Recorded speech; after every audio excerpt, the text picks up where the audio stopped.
এই যে আমি ভাঙা ঘরে আসনো বাবা, 4টে চালার উপর আমি আসনো তিরপল আউডাল দিয়ে। আমি থাকার মতন কোনো আস্তর পাই নেই বাবা, তুমি আস্তর করে দিয়েছেন। আমি তোমার জন্য হাজার হাজার শুকরিয়া আদান করো বাবা, জানছেন বাবা। তোমার জন্য আমি দোয়া করবো, আল্লাহ যেন তোমাকে সই সালামতে রাখে বাবা, আল্লাহ যেন শান্তি রাখে। আমাকে তুমি শান্তি করছেন, আমিও তোমার জন্য দোয়া করবো বাবা। আলহামদুলিল্লাহ। আমরা হলাম দোয়ার দাবিদার। আমরা যে কষ্ট করে অক্লান্ত পরিশ্রম করে আপনাদের আমার আপু ঠিক করিতেছেন, আমার কত খুশি হয়ে গেছি বাবা আমি তোমার উপর বাবা। আলহামদুলিল্লাহ।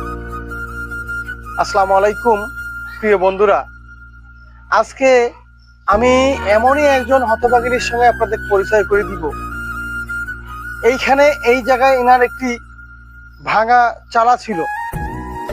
এই চালাটি ঝড়ে উড়ে যাওয়ার পরে ইনি আর ওই চালাটি মেরামত করতে পারেননি। আমরা এনার এই জায়গায় এসে দেখি যে ইনি 4টা টিন এবং একটা তিরপল এবং পলিথিন উপরে দিয়ে ইনি কিন্তু অনেক কষ্টের মাঝে ছিল। আমরা নিজে এসে দেখেছি। তো দেখার পরে এনারে আমি আশ্বস্ত করি যে আপনারা একটা ব্যবস্থা আমি করে দিব। তো ইনশাল্লাহ অবশেষে অনেক ত্যাগের পর, অনেক প্রতীক্ষার পর এনার এই ঘরটি আমরা ওঠাতে সক্ষম হয়েছি।